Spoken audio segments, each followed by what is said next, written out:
ഏതായാലും സാരി എടുക്കാൻ വന്നില്ലേ, ഞാൻ തനിക്കൊരു സാരി എടുത്ത് തരട്ടെ? അല്പം ജാള്യതയോടെ ശ്രീറാം പറഞ്ഞു. വേണ്ട ശ്രീറാം, സാരിയൊന്നും വേണ്ട, ആവശ്യത്തിലധികം സാരി എനിക്കുണ്ട്. ജാനിയുടെ വാക്കുകൾ കേട്ടതും ശ്രീറാമിൻ്റെ മുഖത്ത് നിരാശ പടർന്നു. താൻ എന്നെ ഇപ്പോഴും ഒരു അന്യനായിട്ടാണ് കാണുന്നത് അല്ലേ? അന്യനോ? അങ്ങനെ തോന്നിയോ സാറിന്? അന്യനായിട്ടാണ് കാണുന്നതെങ്കിൽ ഞാൻ ഇന്ന് സാറിൻ്റെ കൂടെ വരില്ലായിരുന്നു. ജീവൻ ജ്യോതി സ്കൂളിലെ എൻ്റെ ഏറ്റവും ബെസ്റ്റ് ഫ്രണ്ടിൽ ഒരാളാണ് ശ്രീറാം. ബെസ്റ്റ് ഫ്രണ്ട് അത്രയേ ഉള്ളൂ അല്ലേ? തൻ്റെ മനസ്സിൽ ഇപ്പോഴും ഞാൻ ഈ സാറിൻ്റെ ഒരു കാര്യം, ഇപ്പോഴും നിരാശാകാമുകനായി നടക്കുകയാണോ സാറേ? ഈ ലോകത്ത് എത്രയോ നല്ല പെൺകുട്ടികളുണ്ട് സാറിന് കല്യാണം കഴിക്കാൻ. അവരെ ഒന്നും നോക്കാതെ എന്നെയും പ്രതീക്ഷിച്ചിരിക്കുകയാണോ? ഇനി എത്ര വർഷം കഴിഞ്ഞാലും എൻ്റെ മനസ്സിൽ സാറിൻ്റെ സ്ഥാനം ഫ്രണ്ടിൻ്റെ സ്ഥാനത്ത് മാത്രമായിരിക്കും. അതെ, ഈ കാര്യങ്ങളെ പറ്റിയൊക്കെ നമ്മൾ മുമ്പ് എത്രയോ തവണ സംസാരിച്ചിട്ടുണ്ട്. അതൊക്കെ വിട് സാറേ, നമുക്ക് പോകാം. ഇപ്പം തന്നെ വൈകി. ഞാനീ തനിക്കിപ്പോൾ തന്നെ പോണോ? വീട്ടിലൊന്ന് കയറി അമ്മയെ കണ്ടിട്ട് പോയാൽ പോരെ? താൻ ഇന്ന് എൻ്റെ കൂടെ വീട്ടിലേക്ക് വരുമെന്ന് ഞാൻ അമ്മയോട് പറഞ്ഞിരുന്നു.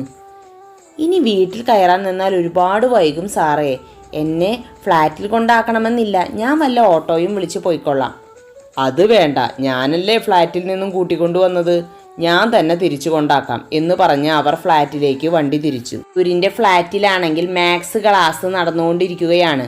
തമ്പുരുവിന് സംശയമുള്ള പോർഷൻസൊക്കെ വളരെ ലളിതമായ രീതിയിൽ അവൾക്ക് പറഞ്ഞു കൊടുത്തു. അവൾ മാത്സ് ശ്രദ്ധയോടെ ചെയ്യുമ്പോഴൊക്കെ മയൂരിൻ്റെ കണ്ണുകൾ തമ്പുരുവിൻ്റെ നിഷ്കളങ്കമായ മുഖത്തായിരുന്നു. ആദ്യം അവൾ അത് ശ്രദ്ധിച്ചിരുന്നില്ല, പിന്നീട് അവൾ അത് ശ്രദ്ധിക്കാൻ തുടങ്ങി. എന്താ സാറേ എപ്പോഴും എൻ്റെ മുഖത്തോട്ട് തന്നെ നോക്കിയിരിക്കുന്നേ? അവൾ പേന താഴെ വെച്ചുകൊണ്ട് ചോദിച്ചു. അവളുടെ ഈ ചോദ്യമാണ് യഥാർത്ഥത്തിൽ ചിന്തയിൽ നിന്നും അവനെ ഉണർത്തിയത്.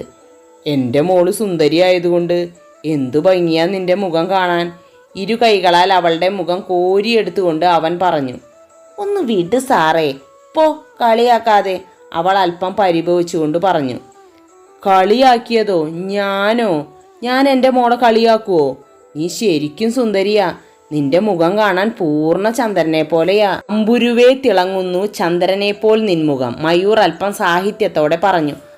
അയ്യേ, മൂണിൻ്റെ പോലെയോ? സാറ് മൂണിൻ്റെ യഥാർത്ഥ ചിത്രം കണ്ടിട്ടുണ്ടോ?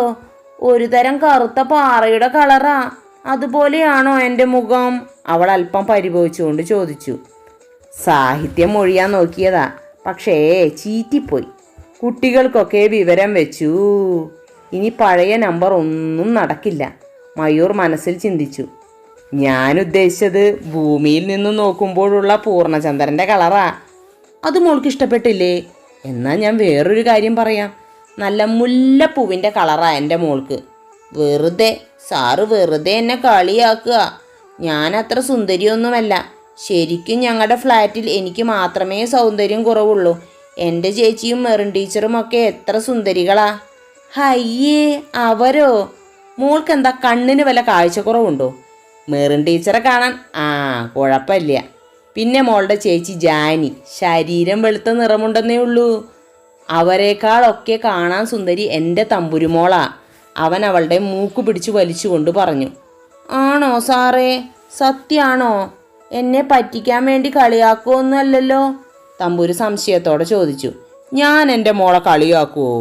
മോൾ അങ്ങനെയാണോ എന്നെ കണ്ടിരിക്കുന്നത്? ഏതായാലും മോള് മാത്സ് ചെയ്യും. പിന്നെയും അവൻ പുഞ്ചിരിയോടെ തമ്പുരുവിൻ്റെ മുഖത്തു നിന്നും കണ്ണെടുക്കാതെ നോക്കിക്കൊണ്ടേയിരുന്നു. സാർ എന്നെ ഇങ്ങനെ നോക്കിക്കൊണ്ടിരുന്നാൽ എനിക്ക് മാത്സ് ചെയ്യാൻ കോൺസെൻട്രേഷൻ കിട്ടില്ല, അവൾ അല്പം പരിഭവിച്ചുകൊണ്ട് പറഞ്ഞു. ഞാനൊരു കാര്യം ആലോചിക്കുകയായിരുന്നു. എന്തു കാര്യം സാറേ? ഞാനേ നിന്റെ ഈ വെളുത്ത മുഖത്തിന് കറുത്ത കല്ല് വെച്ച കമ്മൽ എത്ര ഭംഗി നൽകുമെന്ന് ആലോചിക്കുകയായിരുന്നു. ആണോ സാറേ? കറുത്ത കല്ല് വെച്ച കമ്മലേ എനിക്ക് ഭംഗിയുണ്ടാകുമോ? പിന്നെ കറുത്ത കല്ല് വെച്ച കമ്മലിട്ടാൽ പിന്നെ നിന്റെ മുഖത്തു നിന്നും ആരും കണ്ണെടുക്കില്ല. ഈ സാറിൻ്റെ ഒരു കാര്യം, എന്നെ എപ്പോഴും കളിയാക്കുകയാ.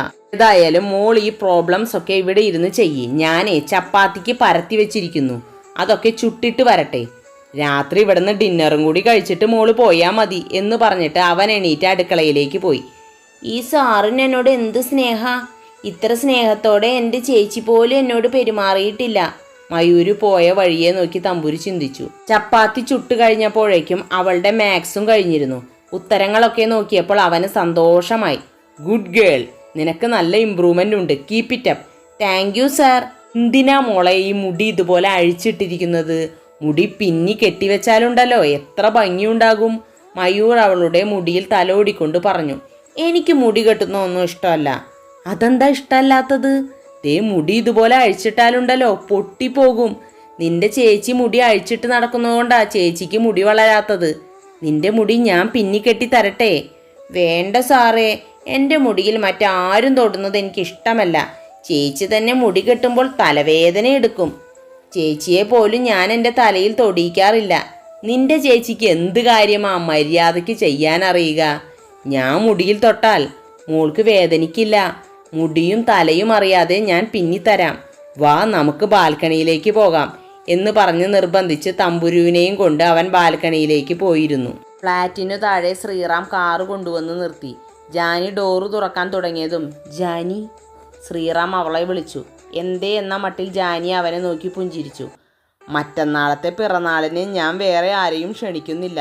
പക്ഷെ താൻ വരണം, അതാണ് എൻ്റെയും അമ്മയുടെയും സന്തോഷം. വരില്ലേ ജാനി?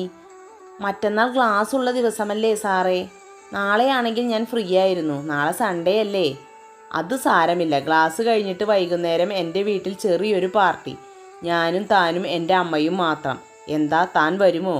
അതിന് ഒരു മറുപടിയും പറയാതെ വെറുതെ ഒരു പുഞ്ചിരി മാത്രം ശ്രീറാമിന് സമ്മാനിച്ചുകൊണ്ട് ഗുഡ് നൈറ്റ് എന്ന് മാത്രം പറഞ്ഞ് ജാനി കാറിൽ നിന്നും ഇറങ്ങിപ്പോയി. ജാനി മറുപടിയൊന്നും പറയാത്തതിൻ്റെ വിഷമത്തിൽ ശ്രീറാം കാറ് റിവേഴ്സ് എടുത്ത് തിരിച്ച് അവിടെ നിന്നും പോയി. മുടി പിന്നി എന്താകും എന്നറിയില്ല. മയൂരിന് തമ്പുരുമോടുള്ള പെരുമാറ്റം ശരിയാണ് എന്ന് നിങ്ങൾക്ക് തോന്നുന്നുണ്ടോ?